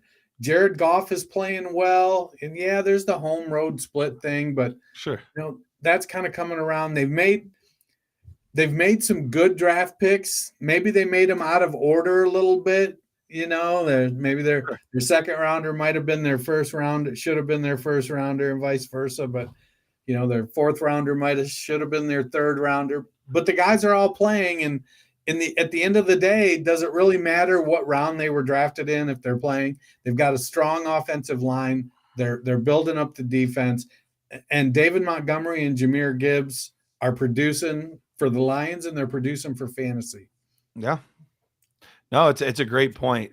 Everyone there seems to be producing and producing well. So it's fun to see this team be exciting, fairly fast paced, high scoring. Like they're doing some fun things there. So it is fun to see that.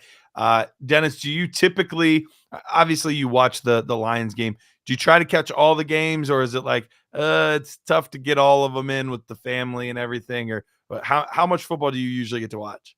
So I have created the expectation that football is on all day and Dad is going to watch football. I love football. I'll engage with people and I'll be going around and my brother, who's up from Dallas, is a Cowboys fan. So that's the second game. That's an easy one. Everybody will be gone by the time the third game gets on. And my wife will be finally wore out and tired from, you know, the stress of having the family over. Sure. And so she'll be ready to go back and, you know, watch the Great British Baking Show or something. And so I kind of, it works out good for me. You know, we're going to eat at like 2:00 or so. And sure. You know, so yeah, the expectation is that I get to watch football. And at some point, you know, we're going to eat. I'm going to help, but I'm going to have the TV on. I'm going to be paying attention, especially when the Lions are on. There you go. Life is good. It is fantastic, man. I love being me. There you go. All right. Well, let's get into the plan here. We touched earlier on contender buys. We're kind of going to the opposite end of the spectrum now. If you're one of those teams where, man, it just hasn't gone real well for my team so far, I'm already looking ahead to next year. Let's look at this round one of the super flex. This is the first one we've done, correct, Dennis? It is. The first Version super flex 1.0. mock draft of the year. Dennis, break us down from the top here. We've got Caleb Williams going off the board first. That's been consensus for a long time. Now there is a little bit of question with it, though. Would this be your pick, and how confident are you in it? If I were at 101, it would be my pick. Are there some things? I mean, overall, USC isn't a terrific team. Caleb Williams has shown a ton. He's got an elite skill set. He's got good size, great athleticism. I think he's going to be just fine as an NFL quarterback. He's been a starter for a while. It isn't like he's not like starting 12 games or 14 games like Mitch Trubisky. He's been the starter across two very high profile programs, and he's put up good numbers. You know, he's had some difficulties with the defense Lincoln Riley doesn't invest a lot of resources in the defense. We saw that at Oklahoma. We see it now at USC. He's going to outscore people. It'll be interesting once they get into the Big Ten to see how they hold up in the Big Ten. But Caleb Williams isn't going to be there for that. And if I'm picking at the 101, I'm going to take Caleb Williams just like our guy Dan Toomey did. Yeah, I think it's the right pick at this point. I know that his stock has fallen a little bit, but the traits that everyone has been talking about for years are still the same traits. He's got that Pat Mahomes type, good athlete, strong arm, ability to maneuver around the pocket, makes the big plays, can do everything you want. And from a dynasty perspective, quarterbacks in Superflex leagues are gold, absolute gold. But when you can add the running ability to the quarterback, that just elevates it a whole nother level. So as much as there are some other intriguing names and some Buckeyes at that, it's absolutely Caleb Williams at the 101 for me at this point as well. So let's go to the 102 here. The next pick off the board was not the quarterback, but in fact, the wide receiver. So we've been talking about that in the chat a little bit here. Marvin Harrison off the board at pick number 2. Dennis, would it be Drake May for you, or would it be the Ohio State product? So I'm drinking the Kool-Aid, man. It would be Marvin Harrison for me.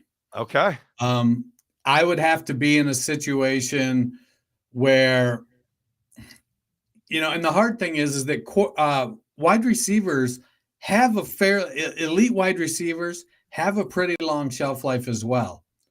And Marvin Harrison is, the best wide receiver to come out in how many years now? I mean, the dude is elite. He does everything effortlessly and well. He just is fantastic. I'm in a league where I had the 101 and the 103 is where I had it in. And last week, maybe it was 2 weeks ago, I won by 30 in a game where both of my quarterbacks were bench guys and weren't supposed to play. And it wouldn't have mattered if, Desmond Ridder ended up going back in the game because Heineke got hurt and he put up 9 points. But I won by 30 with no quarterbacks, and now I'm at the 102 and the 103. And I was going to take Harrison at the 101 and take whoever was left out of between May and Williams at the 103. I have Anthony Richardson as my other quarterback. And so I was perfectly fine going with Richardson and the leftover of May and Caleb Williams. Now the guy that's at 101, he has CJ Stroud and Joe Burrow. Ooh. And I'm like, man, this dude's going to take Marvin Harrison. And I'm going to end up sitting here looking at 2 quarterbacks. We'll see how it goes. Maybe you'll get a king's ransom though, like, if Caleb Williams is there at 102. Yeah, but maybe he'll be like, I think I'm going to take a quarterback to go with Stroud and Burrow because I'll be able to trade one for value, more value than I can if I draft Harrison, and I'll end up getting Harrison and the leftover quarterback. But I couldn't believe it. I was at the 101 and I won by 30 with no quarterbacks. I was so pissed. Yeah. Marvin Harrison. If somebody else was picking at 102 and took Drake May instead, I have no quibble with it. Yeah. So that's where I'm at. I'm still taking Drake May, and this is not a slight at all to Marvin Harrison Jr. I did a preliminary score for a nerd score. So this is not dependent on draft capital, landing spot, anything like just simply on the tape.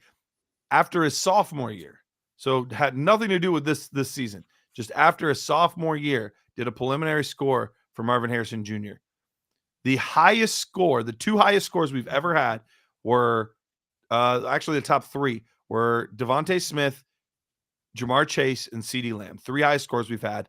We've only been doing it for 4 years. This will be year 5. Those were the 3 highest scores we've ever had, or I've ever had, grading a player. The top one there was at 81. Marvin Harrison Jr. had an 84. So just to tell you how highly I think of him. I'm not surprised, man. He is so good. So good. So good. But that being said, the quarterback is still king in Superflex leagues. And if Drake May looked like he's going to be okay, then I think that would change things. Drake May looks a lot like Justin Herbert. big guy, strong arm, does everything the right way, all the prototypical tools you want, and he can run too. He's not just a pocket. Like, I wouldn't consider him a running quarterback, but it's not like he's a statue. Yeah, I mean, So he rushed for almost 700 yards in 22. exactly. So Drake May, I think, is a fantastic player. And as much as I do really want Marvin Harrison Jr., and it's going to be tough for me when it gets on the clock and I actually have to click another name other than Marvin Harrison Jr., because I'm with you. He's incredible. He is absolutely incredible. At this point, at least publicly, I'm going to say Drake May at the 2 for me. But we can get to 3. Obviously, we've kind of been debating between these 2 guys. So I don't know that we need to go too in depth at 103 here, but what's just your kind of quick analysis of Drake May? Yeah, I like the comp to Justin Herbert. He is a big guy with good mobility, and he can make all of the throws. He's got plenty of starts under his belt, and I think we've seen with guys like Brock Purdy, who was the last pick of the draft. Yes, being an elite athletic specimen and having elite traits is great, but there's something to be said for having a whole bunch of starts under your belt.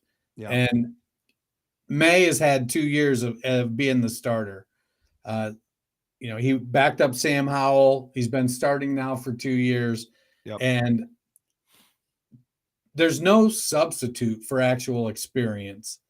And I like I said, I don't have any quibble with taking Drake May. And to be fair, if this other guy, if he takes Caleb Williams at 1, I'll take Drake May at 2 and Harrison at 3, just to preserve what the draft order should be, even though I love Marvin Harrison. So I like it, just for appearance's sake. Right. We'll put it there. We'll put it there. That's funny. Yeah, so I think we kind of both agree. And at this point for me, those 3 guys kind of seem to be a tier. Would you agree with that? I would. Okay. All right. So let's get to pick 4 then. Pick 4 is where it starts to get a little bit interesting. And we've got the LSU product, Malik Neighbors. Malik Neighbors, maybe not as big as some of the other guys in this class that we're going to be talking about, but man, has he produced this year for LSU. Your thoughts on Malik Neighbors here at 4? Yeah, Neighbors looks fantastic. He's I think the biggest knock on him right now is that he's slightly under 190 pounds. Well, let's get him into the NFL and eating grown-up food with a nutritionist at 6'1". So if he gets up to 195, he's going to be plenty big enough. He's got 1,400 yards receiving and 12 touchdowns this year. I was a little surprised because Brock Bowers has been the 104. Everybody loves him, and he's a difference maker at tight end. I think we've seen with Kyle Pitts, though, I think we're a little bit scared of taking the tight ends that high now because of the Kyle Pitts experience. Now, Sam Laporta and Dalton Kincaid have been putting up monster numbers. Luke Musgrave's been playing really well. So I think we're going to see probably Brock Bowers end up being the 104 in maybe 50 or 60% of drafts. It feels like we're going to end up with people making need decisions as opposed to best player decisions after we get past that first tier. And so then that's why we might end up seeing guys like Malik Neighbors. But Neighbors has been a dynamic receiver, and it's all about points. We've gotten spoiled the last several years with receivers coming in and putting up numbers. I go all the way back to OBJ. It feels like that's where it started. Used to be prior to that, we were perfectly happy if they didn't produce big fantasy numbers until their second or third year. Now we're looking for these monster numbers in year 1. And even the NFL seems to, not just fantasy guys, but the NFL seems to be leaning that way too, where if a guy doesn't have a big year in his first year, or at least show some decent signs, by year 2 and for sure by year 3, they're buried. They're absolutely buried on the depth chart by that point. There's always exceptions to that rule, but it really seems like even the NFL has kind of moved into that. You've got to prove it to me now, not in the future, not later. We need to see that you're that guy now, or we're going to get somebody that is. Because the last few classes have just been so rich with wide receiver talent. Yeah, last year's class was weird because they were all so small. This year's a bunch of big wide receivers coming in. It'll be interesting to see if It's your kind of class, Dennis. It is, man. I love the wide receivers in this class. And it's not like I'm always looking for 6'5" guys like Mike Evans, but give me 6'1" and 200 pounds at least. Sure. Yeah, this is definitely the class for you. So let's get to pick 5. Malik Neighbors, stud player. Not a surprise to see him go there. Brock Bowers, you mentioned him. A little bit of an undersized tight end, but that's not a big deal in today's NFL because we don't really want him blocking. We just want him out there catching passes anyway. And he's been producing as a freshman. I mean, since his freshman year, he's been putting up numbers. So Brock Bowers, a really, really talented player in his own right. And I would be surprised to see him go much past the 105, 106 mark in rookie drafts. Yeah, with Bowers, it's going to be interesting where he lands in the NFL. And do fantasy managers believe in the offensive scheme where he lands? Because I know, like with Dalton Kincaid, there was a lot of, well, he's going to be the slot guy. Who was it? McDermott. Oh, we're not going to run 12 personnel. We're running 11.5 personnel with Kincaid. And Kincaid is starting to, even before Dalton Knox got injured, you started to see a lot of that. And now after Knox's injury, they're sliding, who's the cat? Quentin Morris, I think, in as that big blocking kind of tight end. And they're letting Kincaid continue to be the pass catcher. And he's kind of the number 2 target on that team. Yeah. So if Bowers lands somewhere where he doesn't have to worry about it, where he can be Mark Andrews, where he can be Dalton Kincaid, if he lands in a spot where he's supposed to be Sam Laporta or George Kittle, I think that's going to be more difficult for Bowers because he is only 230 pounds. Yeah, no, that makes perfect sense. He is a really talented player. I'm curious to see how things play out for him. At 106, let's see who we got 106 in this draft. And this guy's stock has fallen a little bit this year. He's not played poorly, I would say, but just he's missed a lot of time due to injury. Yeah, exactly. He's just not played much. Missed a decent amount of time due to injury, coming back a little slow. He looked good early in the year, but went from a guy that seemed like the lock to be the number 2 receiver in this class to there's some that might not even have him in the top 5 at this point. Yeah, and I think part of it is much like Jackson Smith and Jigba, there's a little bit of a perception or belief that he doesn't have that long speed. He doesn't he's a good separator because of how good a route runner he is, but he isn't going to run away from people. We'll see how that goes, but he's got good size at 6'1" and 203, and he is a phenomenal route runner. So I think he can be somebody in that Amon-Ra St. Brown mold, where, the Keenan Allen mold, where it's not about can he run away from people. He'll get the occasional 50-yarder, but, he's a guy that's going to be racking up 20, 25-yarders because of his ability to separate in route running. But I agree. I think he's going to end up dropping down. Him and I think the next pick as well are a couple guys that I think are starting to fall down a little bit. And Ibuka, it really comes down to, Ryan Day holding him out maybe an extra week or two, making sure he's got all of the bullets in his chamber for Saturday. Yeah, and that's the thing. I think this is going to be a big week for guys like Emeka Ibuka and Travion Henderson, guys that their draft stock Henderson looks so good. Yeah, he's looked fantastic the past couple weeks. Looks like his old self that he looked like as a freshman. So those are two guys that I think a lot of NFL scouts are going to be watching. What do these two guys do? Because they know Harrison's a stud. But what do these two guys do against the best defense that they're going to see in college football in Michigan? So that'll be a really interesting one to see. At 107, you said that this guy's fallen down boards a little bit as well. That's Braylon Allen, big physical running back. And honestly, overall, Reminds me of you out there. that's right. That's right.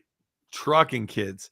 So Braylon Allen, big boy, 6'2", 238. Maybe we should put my highlight film on here sometime. What do you think, Dennis?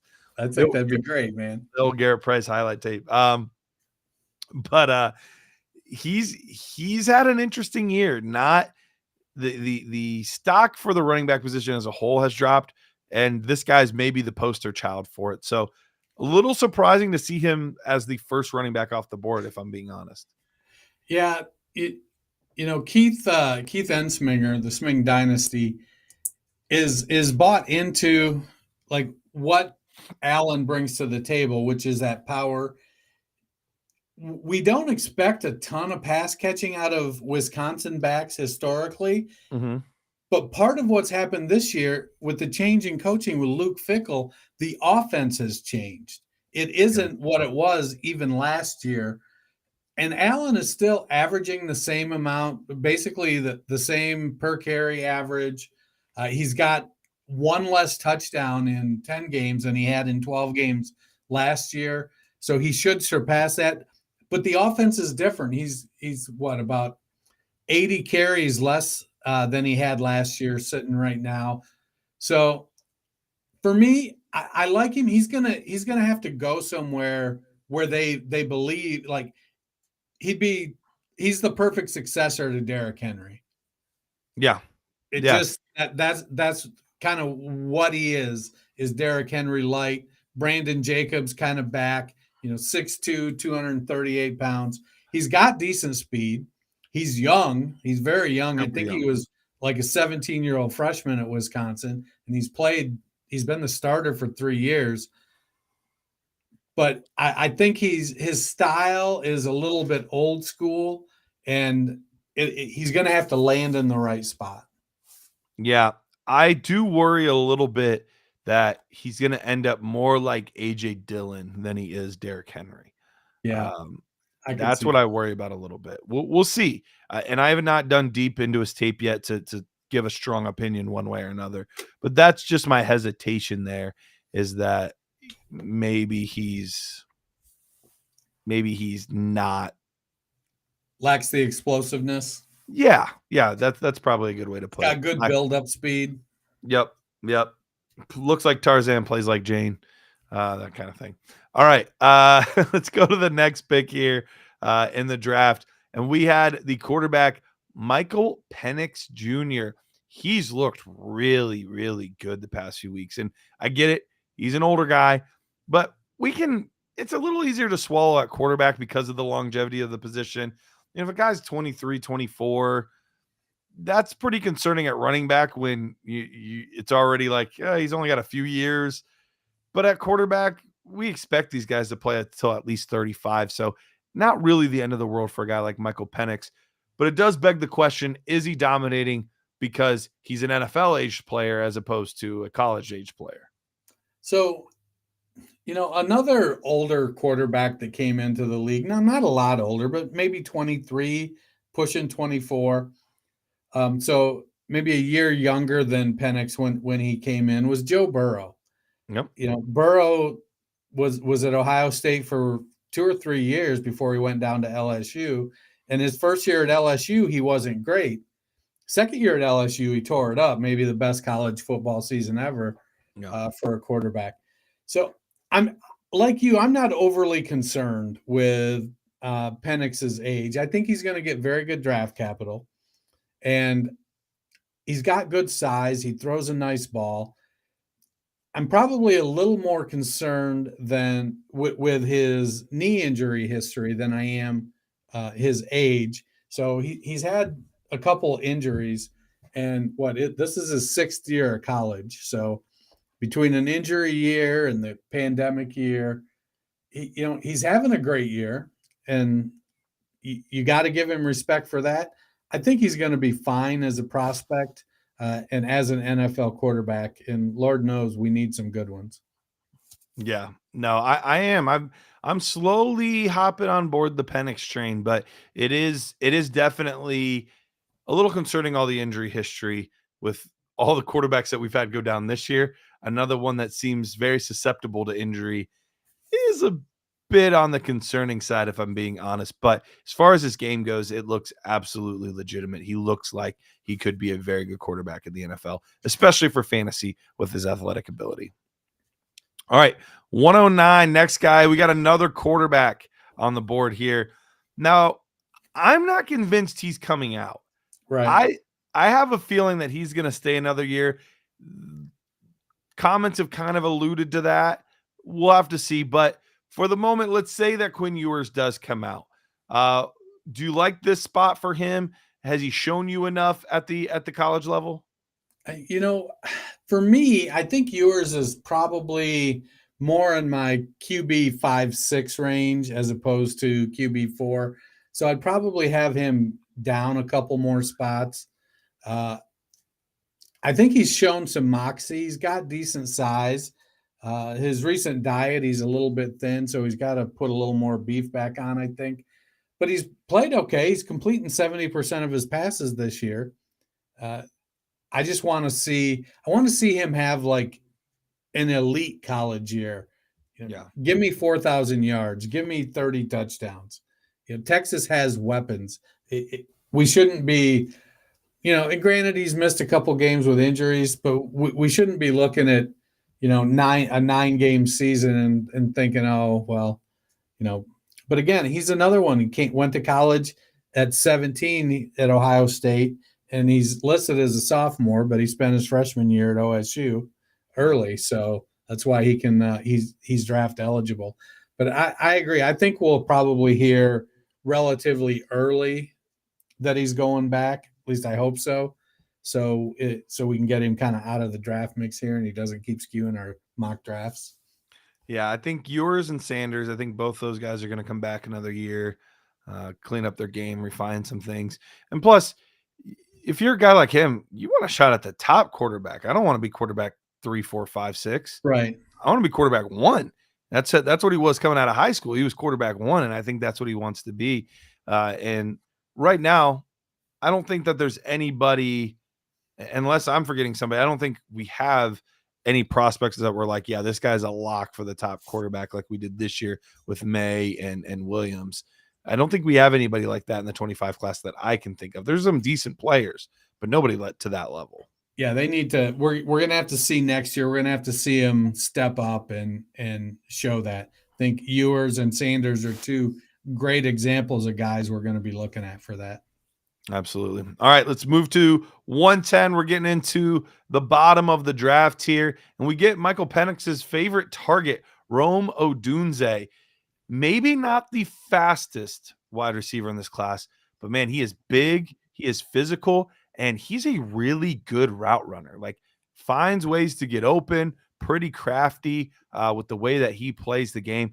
I like what I've seen so far out of Odunze. You like the pick here at 110? I love the pick of Rome Odunze. Drafted him last year in my Devy draft. Sitting right now on Marvin Harrison, Rome Odunze, and Braylon Allen on my Devy squad. So, and Cade Klubnik. We'll see if Klubnik can take the next step down there in Clemson. But, Odunze's averaging over 18 yards per catch. So he's getting downfield and making big plays. He's a baller. He fights for the ball. He seems to catch the ball well in traffic. He's got good size. I like what Odunze brings to the table. I'm with you. I have him in a couple leagues. I actually just traded him in one league, which broke my heart. Didn't want to, but I'm a contender and could use a tight end. So I traded him and something else small for George Kittle. So yeah, I had somebody try to get him from me in that league, and I was like, nah, I'm good. I'm Oh, hold on. Yeah, I can't blame you, but it was one of those situations where I have it's a pretty stacked team. I have like 4 or 5 running backs that are all in running back 1 range. Got a lot of good young receivers, Garrett Wilson, Jamar Chase, DK Metcalf, like a lot of guys that he's going to have a hard time cracking those players anytime soon. So felt like I should do it to try to win it all, but man, it hurt my heart to get rid of him because I like this kid quite a bit. Let's go to pick 11 here. Second to last pick, the penultimate pick in this 2024 rookie draft. Mahai Luke, how's it going, homie? Glad you're here. Got the running back Travion Henderson. We mentioned him a little bit earlier in the draft. Braylon Allen was the first guy off the board. Travion Henderson here, the second one.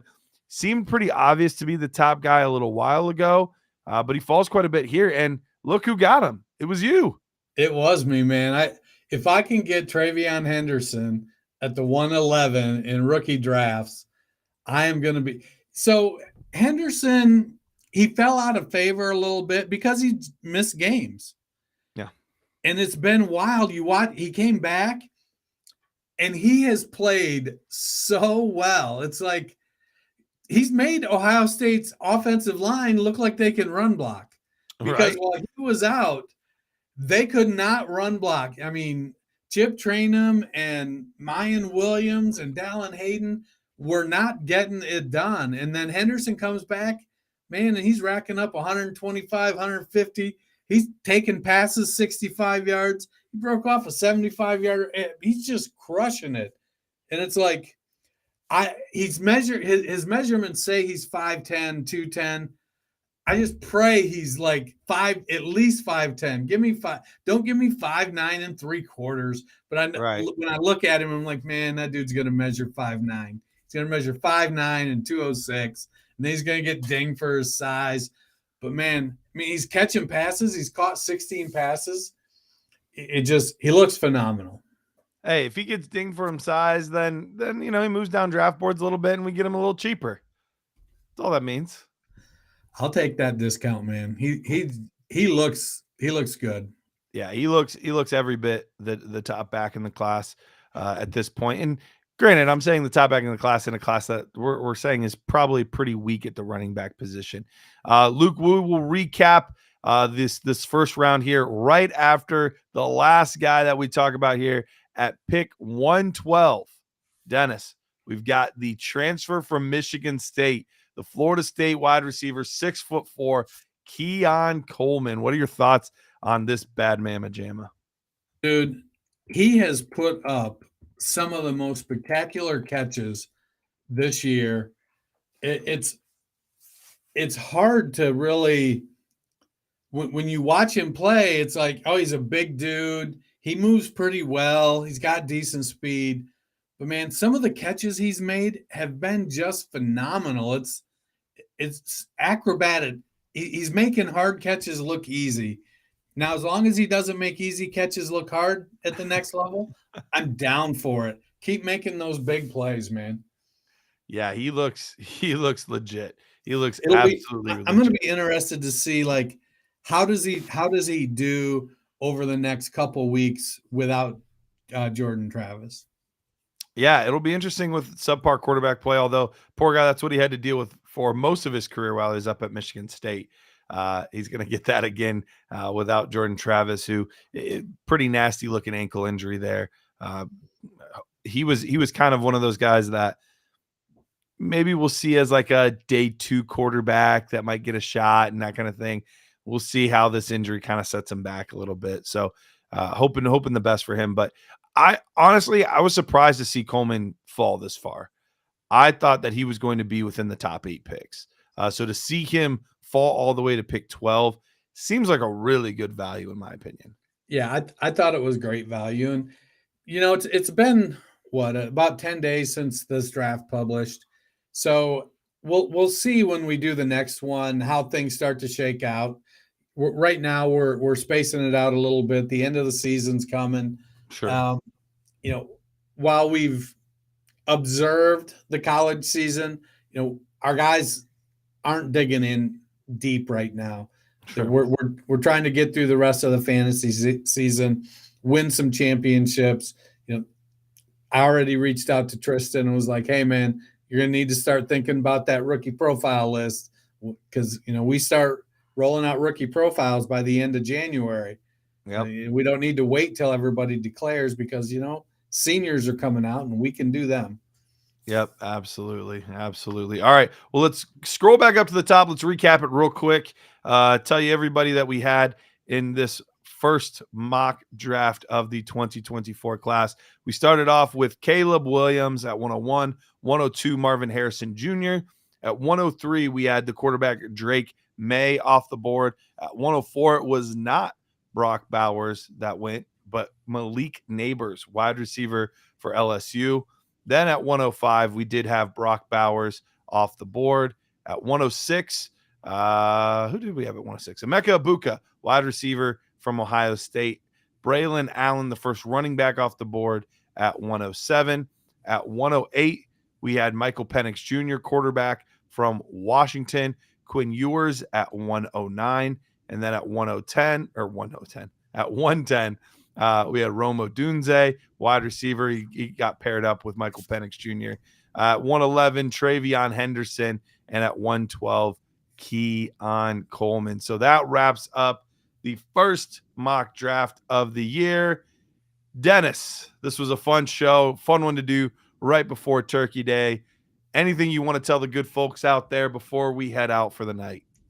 Well, with this extra games this week, we had the script for Fantasy Success for the Turkey Day games and the first ever Black Friday game. So if you're interested in what we expect the game script to be and the players, go check that out over at the dynastynerds.com website. Love it, love it. And you can find me over at Dynasty Price on the Twitter or on the X, whatever you want to call it. You can find me there. All kinds of good stuff that we're doing there. On dynastynerds.com, we've got the podcast coming out every week. Been a little behind on the Talking Dynasty podcast, but that's going to be coming to the Dynasty Nerds feed here in the very near future. So both episodes will be on the exact same feed, both the Talking Dynasty and the Dynasty Nerds show on the same podcast feed. So you won't have to subscribe to both. You'll be able to find us nice and easily on the same feed there. So with that, I think that's everything. I wanted to say one last thing before we get out of here. We, unfortunately, this show is going to be wrapping up here. We've got 2 more weeks here on BSN, and then we will be done with this. But Dynasty Nerds, we are going to be coming out with a few other things up our sleeve, so it won't be with the Better Sports Network, but I did want to let you guys know this will be the last couple shows that we have here on the Better Sports Network. So for myself, for Heavy T behind the scenes, for Dennis Bennett, we love you guys, and we'll see you next week. Ciao, baby.